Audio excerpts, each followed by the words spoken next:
Good evening, everyone. How do voices get arrested? Voices get arrested when bigger powers are trying to gag these voices. And who are these bigger powers? They can be non-state players, and it can be the state itself, even in a democratic country. There was this whole little debate over terrorism, and some denouncing terrorism and others asking what terrorism means. Who is a terrorist? Does it mean only the gunmen operating in the Maoist areas, the gunmen operating in Northeast and Kashmir, or does it mean much more? Of course, there are other, besides non-state terror groups, even the Hindutva groups, there is also the state terror. And the state terror is equally harmful, not equally, perhaps more, because it's mighty. State is much more mighty, and state has a certain responsibility towards its citizens. When the state allows its agencies to terrorize people in various ways, through acts, through legislations, through its actions, it hampers democracy much more. And just by condoning one kind of terrorism, does it allow us the luxury to, just by condemning one kind of terrorism, does it allow us the luxury to condone the terror by the state? The state, which is supposed to protect the people's rights. And when it starts crushing their voices and even resorting to acts of injustices,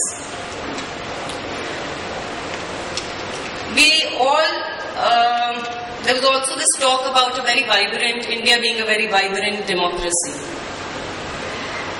and being a much better country in the bloc. Now, it's a vibrant democracy only as long as the people's interests do not clash with the interest of those in the state and those who are involved in statecraft. As soon as these interests do not match, and maybe the big corporate world also, when the interests clash, the democracy takes a back seat. As we've seen happening, when half the country is affected, where democratic laws, democratic norms do not exist, we have it in states which are affected by Maoists, the tribal states where the Maoists are operating. We've seen it in the Northeast and we've seen it in Kashmir. The states operate much differently. The democratic laws do not exist. And when you talk about it, you're bound to face the music.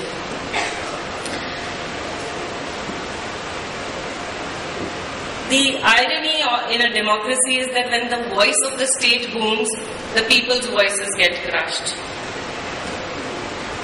And, in areas like the conflict areas like Chhattisgarh and Kashmir, or the other tribal areas we're talking about, there's a hairline difference, but the states operate in much the same ways.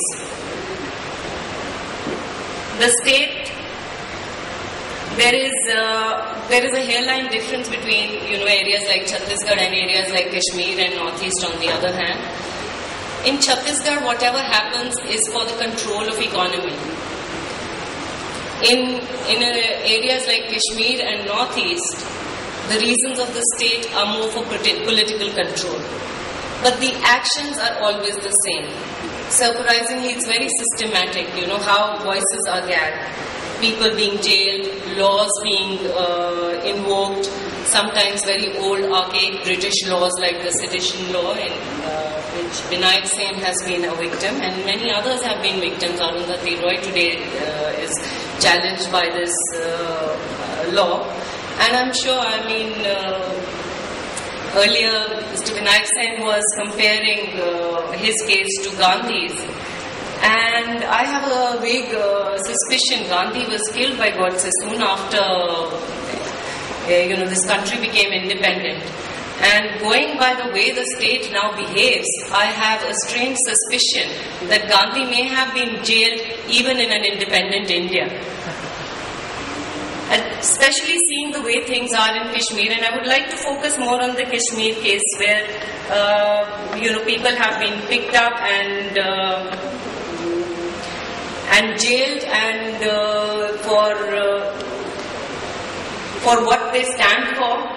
And for speaking out mostly in cases of injustices. It is not about only people who believe that they are not part of India, even people who believe they are part of India, and only because they are speaking about the injustices happening in Kashmir, they are punished, and they are, several arm twisting methods are used. How this is being done is several arm twisting methods will be used, some blackmailing tactics, some other forms of harassment, some minor torture, maybe invoking, cases like you have sedition case in India, we have in Jammu and Kashmir, we have a specific Public Safety Act. The Public Safety Act allows the police to catch any person without even a suspicion for 2 years, maximum of 2 years. And the only reason given is that this person's presence in public is a threat to law and security. You don't need to prove anything. And the fact remains, though it's only 2 years, the fact remains that there are several boys who have been languishing in jails for more than 20 years. Because after their period of detention is over, the 2-year period, and as soon as the court releases them, just outside the jail or even inside the jail premises, they are again rearrested under PSA. So they have been continuously spending several years under PSA. So there was this recent report by Amnesty International which said PSA has become a tool in the hands of the state to keep people out of circulation. There are also other ways. It's not just laws that are being used. There are also other ways to gag the voices. You either send in hooligans, wherever meetings like these where we are discussing, we are taking up several issues, we are talking against the state, not which is always deemed as and misconstrued as talking against India. India means much more than the state. It also means it's 1 billion people. And this is happening quite a bit in Jammu and Kashmir, where Jammu is Hindu dominated. So Jammu, the Hindu dominated Jammu area is being used by the state and also by the Hindu right wing to counter the Kashmiri separatist voices. And already.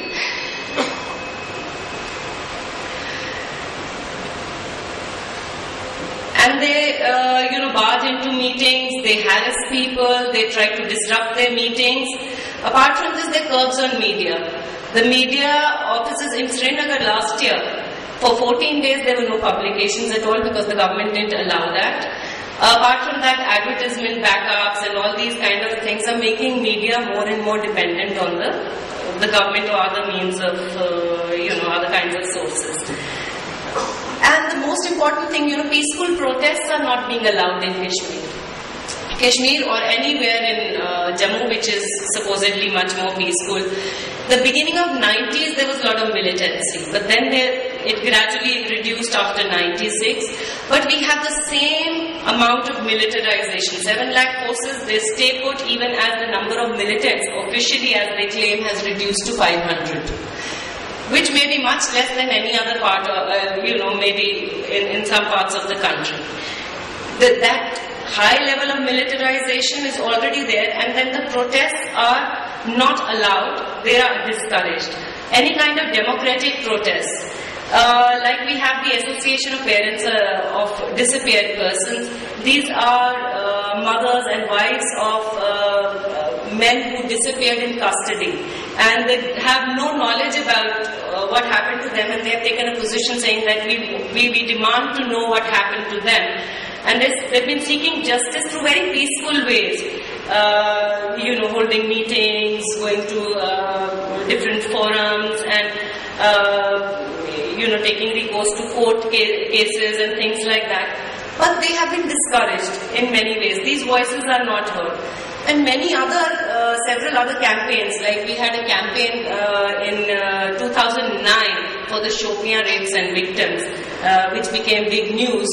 And the campaign was spearheaded by the people of Shopian, and it comprised a cross-section of people who belonged to different ideologies. There were people from different political affiliations, including the separatist affiliations. There were PDP, there was congressmen, there were other people. And it was branded as an entire separatist thing, and at the end of the day, some of these campaigners are facing charges by the CBI because, the entire investigations were fudged. Apart from this, even people networking on Facebook sites, they have been picked up and because all they said was, we protest these kind of killings that happened in 2010. They have been picked up and PSA has been clamped against them. Then, even non-political protests have been discouraged in Jammu and Kashmir. Like there are regular protests by people against, lack of development or for employment or the issues of the government employees. Even these have been lathi charged. That's the regular. The way the government acts is only by force. The protesters, the rallies are not allowed, disallowed. Section 144 has been imposed in both the capital cities of Srinagar and Jammu, and any kind of protests are discouraged by virtue of that. Earlier this summer, human rights activist Gautam Nalakha was deported and sent back from the airport after spending one night in police custody. And Simranjit Singh Maan was also similarly deported about 10 days back. And the Chief Minister has been proudly saying, I will not allow any of these people like Arundhati Roy and Gautam Nalakha and Ram Jethmalani, who has been talking about Kashmir resembling a Nazi camp. Everybody who dissents with the state, everybody who has a different viewpoint from the state, I will not allow them during the tourist season. Okay, and I just briefly I'll end by talking about the heavy militarization which I mentioned before. Apart from the heavy militarization, we have the Armed Forces Special Powers Act, which gives undue patronage, undue impunity to the men in security forces to do as they please.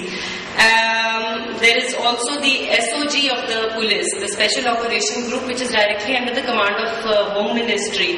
And there is no system of accountability of how these people act. And when they act in this way, when they're trained, they spend a few years in Jammu and Kashmir and they're likely to be posted in other parts of the country. They get so trained in, they've been turned into such monsters. Not that they are people from this country who are in the forces. But a state's policy is allowing them to turn into such monsters. Obviously, they're going to practice the same policies even in the rest of the country, and that is why we see this whole rise in a lot of indiscipline within the armed forces and other forces. We also have, like Chhattisgarh, the SPOs and the VDCs. And I must say one thing I was very touched by was the recent judgment of the Supreme Court in the SPO's case, where the Supreme Court has, in half the judgment, it has spent there's been this whole argument about humanism being the very core of the Indian Constitution. And while terming the SPOs as a very illegitimate thing, and I hope that the same argument can be used to delegitimize the existence of SPOs in Jammu and Kashmir. Thank you.